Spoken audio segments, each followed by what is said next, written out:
आप सभी का पुनः मेरे वीडियो सेक्शन में स्वागत है। पार्ट 1 सेक्शन में हमने शिक्षा का अर्थ, शिक्षा का संकुचित अर्थ, व्यापक अर्थ, शिक्षा का वास्तविक अर्थ को देखा।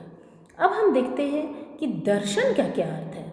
कॉन्सेप्ट ऑफ फिलॉसफी या मीनिंग ऑफ फिलॉसफी, दर्शन का क्या संप्रत्यय है। शिक्षा को तो हमने देख लिया, अब हम देखेंगे दर्शन का क्या संप्रत्यय है। तो दर्शन का सर्वप्रथम शाब्दिक अर्थ देखते हैं। तो दर्शन शब्द जो है वो दृश्य धातु से बना है। दर्शन का शाब्दिक अर्थ है, दर्शन शब्द जो है अपने शाब्दिक अर्थों में दृश्य धातु से बनी है, जिसका अर्थ है देखना। दर्शन का शाब्दिक अर्थ है देखना। दर्शन शब्द दृश्य धातु से बना है, जिसका अर्थ है देखना। दृश्यते अनेन इति दर्शनम, दृश्यते अनेन इति दर्शनम, अर्थात जिसके द्वारा देखा जाए अथवा जिसके द्वारा सत्य के दर्शन किए जाएं, वह दर्शन है। दृश्यते अनेन इति दर्शनम, अर्थात जिसके द्वारा देखा जाए अथवा जिसके द्वारा सत्य के दर्शन किए जाएं, वह दर्शन है। दर्शन शब्द की इस व्युत्पत्ति के आधार पर जीव, जगत और जगदीश्वर से संबंधित प्रश्नों का सही और सत्य उत्तर प्राप्त करने का प्रयास ज्ञान की जिस शाखा में किया जाता है, वह दर्शन है। जिसके द्वारा देखा जाए, दृश्यते अनेन इति दर्शनम, जिसके द्वारा देखा जाए अथवा जिसके द्वारा सत्य के दर्शन किए जाएं, वह दर्शन है। दर्शन शब्द की इस व्युत्पत्ति के आधार पर जीव, जगत और जगदीश्वर से संबंधित प्रश्नों का सही और सत्य उत्तर प्राप्त करने का प्रयास ज्ञान की जिस शाखा में किया जाता है, उसे हम दर्शन कहते हैं। हिंदी का दर्शन शब्द अंग्रेजी भाषा के फिलॉसफी शब्द का पर्याय है। दर्शन को अंग्रेजी में हम फिलॉसफी कहते हैं। फिलॉसफी जो है वो दो शब्दों के मेल से बना है। दर्शन को अंग्रेजी में हम फिलॉसफी कहते हैं। फिलॉसफी दो शब्दों के मेल से बना है। फिलो जोड़ सोफिया, पहला शब्द है फिलॉस और दूसरा शब्द है सोफिया। फिलॉस का अर्थ होता है प्रेम या अनुराग और सोफिया का अर्थ होता है विद्या या ज्ञान, अर्थात ज्ञान के प्रति प्रेम। फिलॉसफी शब्द जो है वो दो शब्दों के योग से बना है, फिलॉस और सोफिया। फिलॉस का अर्थ है प्रेम या अनुराग और सोफिया का अर्थ है विद्या या ज्ञान, अर्थात ज्ञान के प्रति प्रेम, ज्ञान के प्रति अनुराग ही दर्शन है। ज्ञान के प्रति प्रेम, ज्ञान के प्रति अनुराग ही फिलॉसफी है। इस प्रकार फिलॉसफी शब्द का अर्थ हुआ ज्ञान के प्रति प्रेम, ज्ञान के प्रति अनुराग। फिलॉसफी शब्द की इस व्युत्पत्ति के आधार पर, फिलॉसफी शब्द के इस व्युत्पत्ति के आधार पर ज्ञान की खोज करने और उसके वास्तविक स्वरूप को समझने की कला को हम दर्शन कहते हैं। ज्ञान के वास्तविक स्वरूप को समझने की कला, ज्ञान को खोजने की कला और उसके वास्तविक स्वरूप को समझने की कला को हम दर्शन कहते हैं। अब हम देखते हैं कि अपने विशिष्ट अर्थ में दर्शन का क्या अर्थ है। ये तो दर्शन का शाब्दिक अर्थ हुआ, लेकिन विशिष्ट अर्थ में दर्शन का क्या अर्थ है। अपने विशिष्ट अर्थ में दर्शन मनुष्य के चिंतन की उच्चतम सीमा है। दर्शन जो है यह मनुष्य के चिंतन की उच्चतम सीमा है, जिसके द्वारा विशिष्ट रूप में दर्शन का अर्थ, विशिष्ट रूप में दर्शन का अर्थ उस अमूर्त चिंतन से है जिसके द्वारा आत्मा, परमात्मा, जीव, जगत, जन्म, मृत्यु तथा प्रकृति आदि का रहस्य मालूम किया जाता है। दर्शन अपने विशिष्ट अर्थ में जो दर्शन है वो मनुष्य के चिंतन की उच्चतम सीमा है। मनुष्य के चिंतन की उच्चतम सीमा है।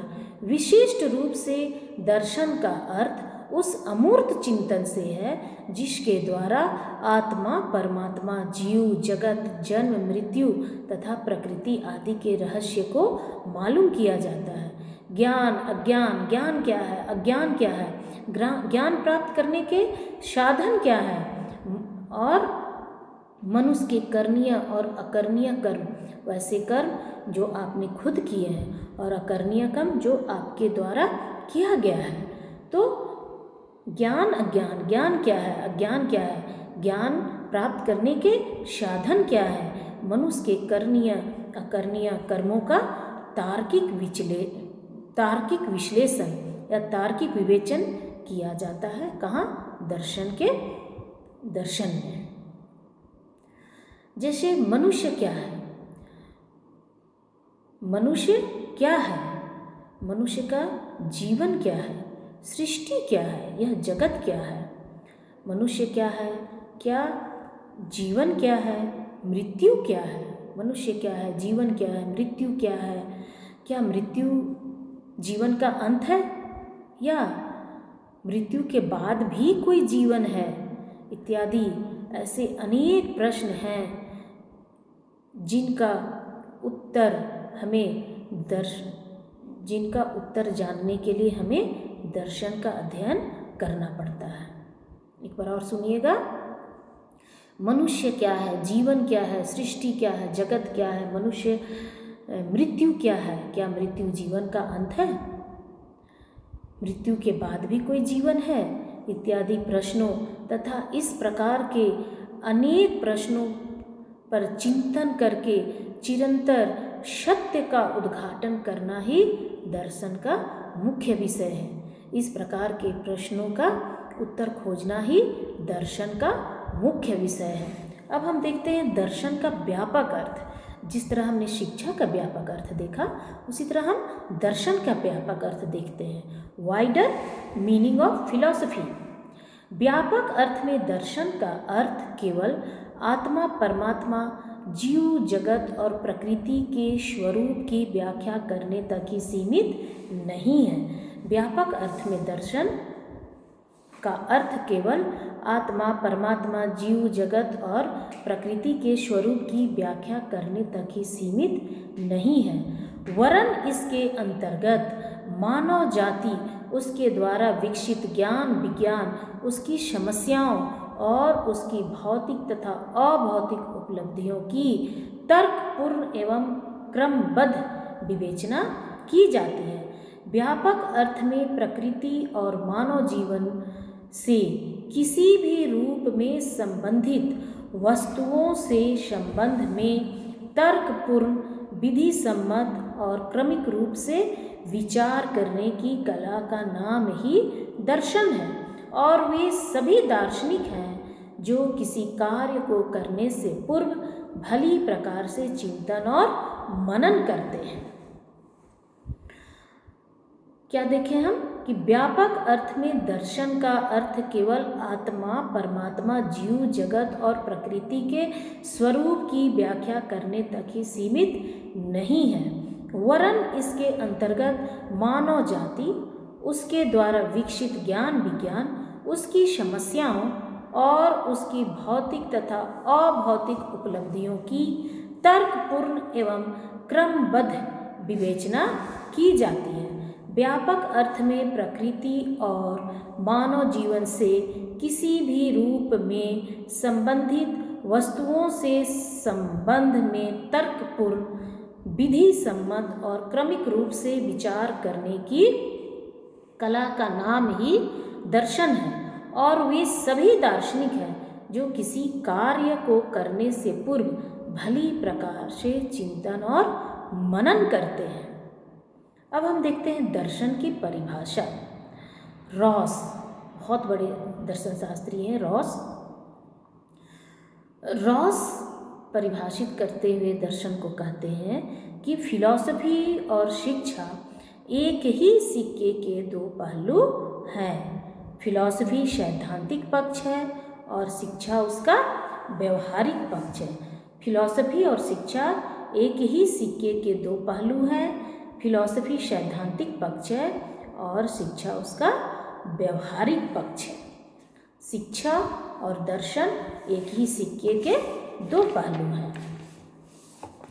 उसी तरह डॉक्टर राधाकृष्ण वो कहते हैं कि दर्शन सत्य के स्वरूप की तार्किक विवेचना है। दर्शन सत्य के स्वरूप की तार्किक विवेचना है। राधाकृष्णन कहते हैं philosophy is a logical inquiry into the nature of reality. Philosophy is a logical inquiry into the nature of reality. उसी प्रकार एक शिक्षा शास्त्री दर्शन शास्त्री हैं फिक्टे कहते हैं दर्शन ज्ञान का विज्ञान है। Philosophy is the science of knowledge. दर्शन ज्ञान का विज्ञान है। Philosophy is the science of knowledge. Kant कहते हैं दर्शन विज्ञानों का विज्ञान है। Philosophy is the science of science. एक कहता है दर्शन ज्ञान का विज्ञान है। फिक्टे कहते हैं दर्शन ज्ञान का विज्ञान है। Philosophy is the science of knowledge. वही कॉम्ट कहते हैं कि दर्शन विज्ञानों का विज्ञान है। Philosophy is the science of science. Plato कहते हैं कि पदार्थों के सनातन स्वरूप का ज्ञान प्राप्त करना ही दर्शन है। पदार्थों के सनातन स्वरूप का ज्ञान प्राप्त करना ही दर्शन है, ऐसा प्लेटो परिभाषा देते हैं। Philosophy aims at A knowledge of eternal nature of things. उसी तरह एस्ट्रोलॉजी एक शिक्षा शास्त्री हैं एरिस्टो, वो कहते हैं कि दर्शन एक ऐसा विज्ञान है जो परम तत्व के यथार्थ स्वरूप की जांच करता है। दर्शन एक ऐसा विज्ञान है जो परम तत्व के यथार्थ स्वरूप की जांच करता है। तो हम क्या क्या देखें? दर्शन शिक्षा का अर्थ देख लिए। वीडियो के पार्ट 1 सेक्शन में हमने शिक्षा का अर्थ देखा। सेक्शन 2 में हमने देखा दर्शन का अर्थ, दर्शन का अर्थ, दर्शन का व्यापक अर्थ और दर्शन की परिभाषा को देखा। अब हम देखते हैं कि शिक्षा दर्शन क्या है। तभी आप फिलोसॉफिकल एस्पेक्ट्स ऑफ एजुकेशन, शिक्षा के दर्शन शास्त्रीय संबंध को समझ सकेंगे। शिक्षा दर्शन क्या है? Meaning of education philosophy. शिक्षा दर्शन का क्या अर्थ है? शिक्षा दर्शन अध्ययन का एक नया क्षेत्र है।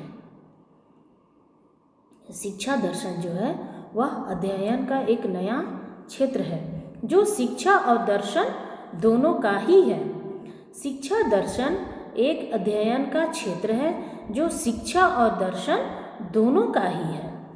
वास्तव में शिक्षा दर्शन अंतर विषयक आयाम, इंटरडिसिप्लिनरी अप्रोच, अंतर विषयक आयाम, इंटरडिसिप्लिनरी अप्रोच का परिणाम है।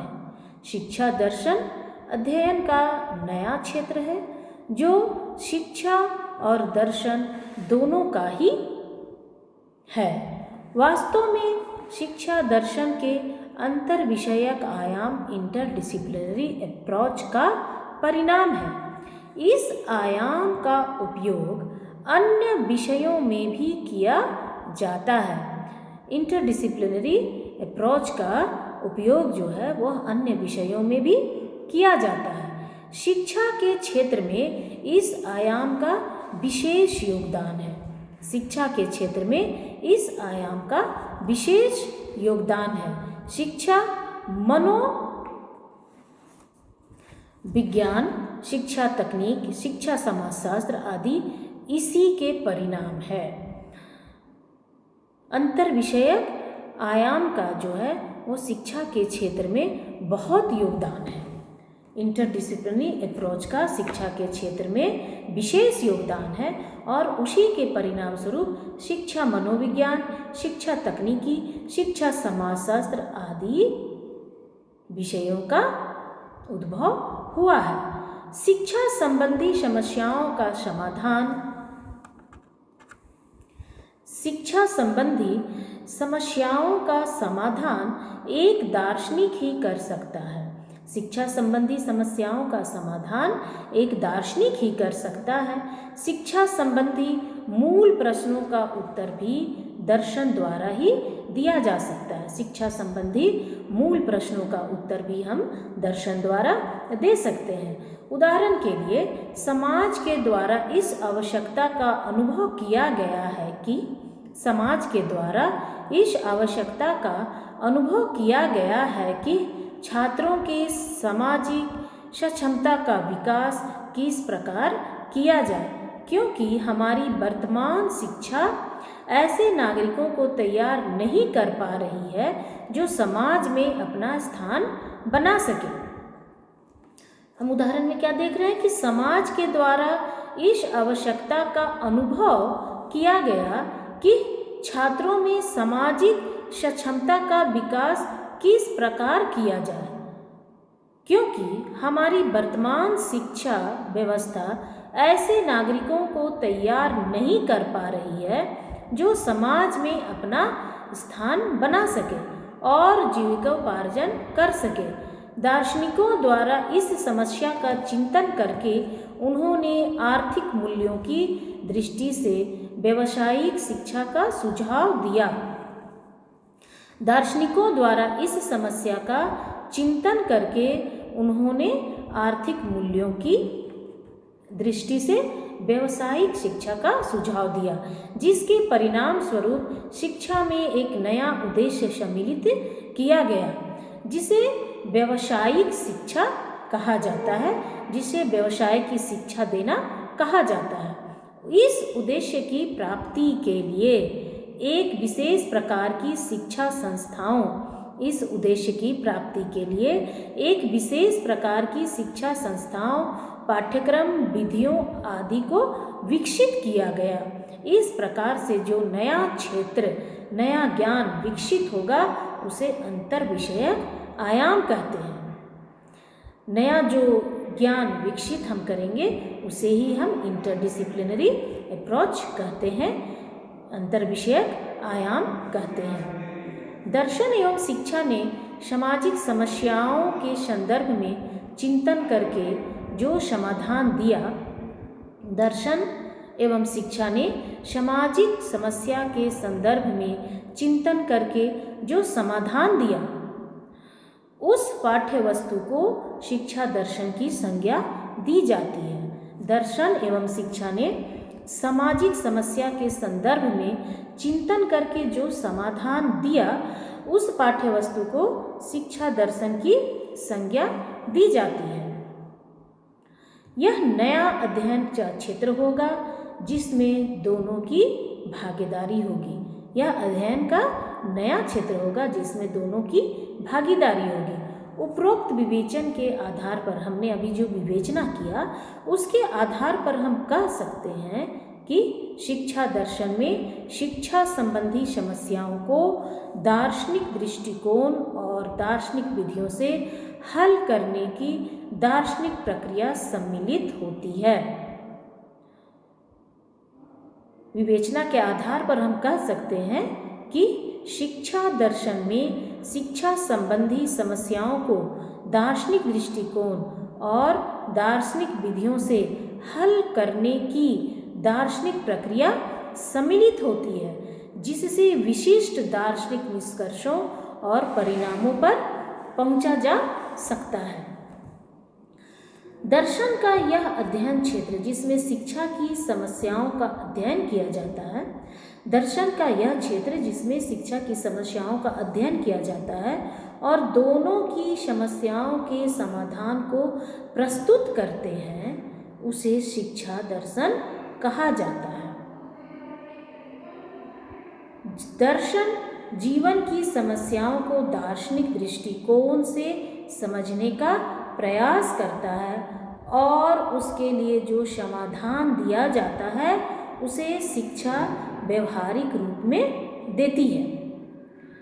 दर्शन का वह अध्ययन का क्षेत्र जिसमें शिक्षा की समस्याओं का अध्ययन किया जाता है और दोनों की समस्याओं के समाधान को प्रस्तुत किया जाता है उसे हम शिक्षा दर्शन कहते हैं। दर्शन जीवन की समस्याओं को दार्शनिक दृष्टिकोण से समझने का प्रयास करता है और उसके लिए जो समाधान दिया जाता है शिक्षा उसे व्यवहारिक रूप देती है।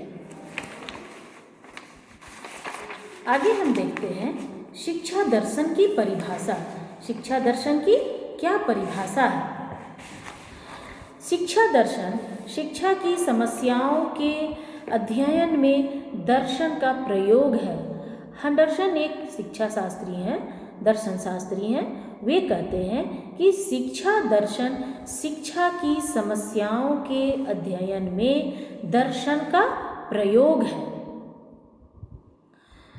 के.एल. श्रीमाली शिक्षा दर्शन को परिभाषित करते हुए कहते हैं कि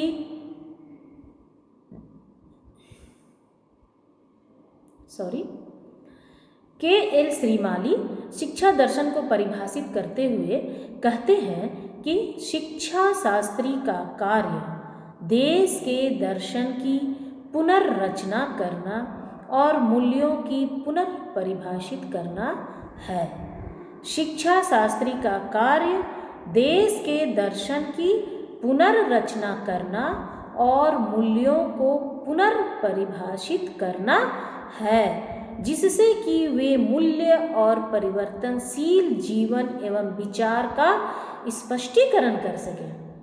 जिससे कि वे मूल्य और परिवर्तनशील जीवन एवं विचार का स्पष्टीकरण कर सके, क्योंकि हमारे जीवन के जो मूल्य हैं वो परिवर्तनशील हैं। मूल्य कभी स्थिर नहीं होते हैं। देश काल परंपरा समाज की आवश्यकता उपयोगिता के आधार पर हमारे जीवन के जो मूल्य हैं वे बदलते रहते हैं। अब हम देखते हैं शिक्षा दर्शन की विशेषता। शिक्षा दर्शन को समझने के लिए उसकी विशेषता को समझना अति आवश्यक है। शिक्षा दर्शन की विशेषता में हम पहला देखते हैं कि शिक्षा दर्शन अध्ययन की एक नई शाखा है जिसका संयुक्त चिंतन से आविर्भाव हुआ। शिक्षा दर्शन जो है वह अध्ययन की न्यू ब्रांच, बिल्कुल नई शाखा है और यह दर्शन और शिक्षा के संयुक्त चिंतन से इसका प्रादुर्भाव हुआ है, इसका आविर्भाव हुआ है, इसका आविष्कार हुआ है शिक्षा और दर्शन के संयुक्त चिंतन से। दूसरा है शिक्षा दर्शन अंतर विषयक आयाम का परिणाम है। शिक्षा दर्शन अंतर विषयक आयाम का परिणाम है, इंटरडिसिप्लिनरी अप्रोच का परिणाम है, जिसमें शिक्षा की समस्या के समाधान में दार्शनिक और शिक्षा शास्त्री दोनों ने प्रयास किया है। शिक्षा दर्शन अंतर विषयक आयाम का परिणाम है जिसमें शिक्षा की समस्या के समाधान में दार्शनिक और शिक्षा शास्त्री दोनों ने प्रयास किया है। तीसरा है शिक्षा दर्शन आदर्श समाज की कल्पना पर आधारित है।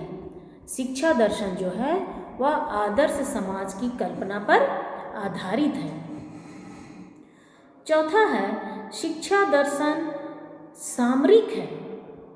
शिक्षा दर्शन जो है वह सामरिक होने के साथ साथ शाश्वत मूल्यों पर भी आधारित है। शिक्षा दर्शन, क्योंकि दर्शन में हमने देखा ना कि दर्शन शाश्वत मूल्यों की खोज करता है, शाश्वत प्रश्नों का उत्तर खोजता है। जैसे जीवन क्या है, मृत्यु क्या है, क्या मृत्यु के बाद भी कोई जीवन है, या मृत्यु ही जीवन का अंत है, या ब्रह्मांड क्या है, इस ब्रह्मांड को क्या कोई शक्ति है, कोई ऐसी नियामक शक्ति है जो इस ब्रह्मांड को कंट्रोल की हुई है। हमारी सांसों का आना जाना ये क्या है, ये किसके कंट्रोल से हो रहा है। ये इस टाइप के बहुत सारे चिर निरंतर प्रश्न हैं जो जब तक ये धरती है तब तक इस प्रकार के प्रश्नों का खोज होते रहेगा। और इस प्रकार के प्रश्नों का खोज हम कहाँ करते हैं? दर्शन में करते हैं। ज्ञान की जिस शाखा में करते हैं उसे हम दर्शन कहते हैं। तो शिक्षा दर्शन सामरिक के साथ साथ शाश्वत मूल्यों पर भी आधारित है। हमारे शाश्वत मूल्य है सत्यम शिवम सुंदरम। जो सत्य है वह शिव है और जो शिव है वह सुंदर है। तो ये सत्यम शिवम सुंदरम को समझना, इस ब्रह्मांड को समझना, इस ब्रह्मांड को कौन सी ऐसी शक्ति है जो इस ब्रह्मांड को कंट्रोल की हुई है। हम सभी कहाँ से आए हैं, कैसे उत्पन्न हुए हैं, हमारी उत्पत्ति कैसे हुई है, हम कहाँ विलीन हो जाते हैं, मृत्यु के बाद क्या हमारा जीवन समाप्त हो जाता है या मरने के बाद भी कोई जीवन है, स्वर्ग क्या है, नरक क्या है, या ये पृथ्वी ही स्वर्ग नरक है। ऐसे बहुत सारे शाश्वत प्रश्न हैं जो हमें दर्शन में ही मिलते हैं और शाश्वत मूल्य पर आधारित है। समय के अनुसार होने वाली परिस्थिति को देखते हुए, समय के साथ होने वाली परिस्थिति को देखते हुए हम शिक्षा दर्शन का अध्ययन करते हैं।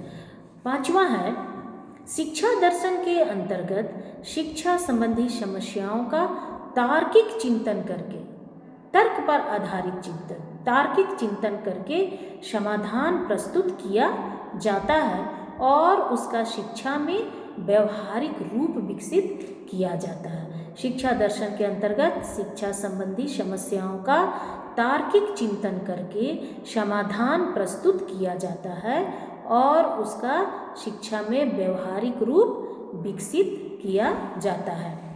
6ठा है शिक्षा दर्शन समस्याओं का एक संभावित समाधान प्रस्तुत करता है। शिक्षा दर्शन समस्याओं का संभावित समाधान प्रस्तुत करता है। उसमें पूर्णता नहीं होती क्योंकि समस्याओं का संबंध समाज से होता है और समाज की समस्याएं देश काल परिस्थिति और समाज की, राष्ट्र की आवश्यकता के अनुसार बदलती रहती है। 7वां है शिक्षा दर्शन का कार्य निर्देशन देना है, दिशा देना है, आदेश नहीं। शिक्षा दर्शन का काम है निर्देशन देना, दिशा देना, गाइड करना, ऑर्डर देना नहीं, आदेश देना नहीं। तो वीडियो सेक्शन के पार्ट 1 में हमने शिक्षा का अर्थ देखा, शिक्षा की परिभाषा को देखा। वीडियो सेक्शन के पार्ट 2 में हमने दर्शन का अर्थ को देखा, दर्शन के व्यापक अर्थ को देखा, दर्शन की परिभाषा को देखा और शिक्षा दर्शन और शिक्षा के क्या अर्थ है, दर्शन और शिक्षा का क्या कॉन्सेप्ट है, उसको साथ ही साथ हमने दर्शन की विशेषता को समझा। आज के लिए इतना ही। बहुत बहुत धन्यवाद।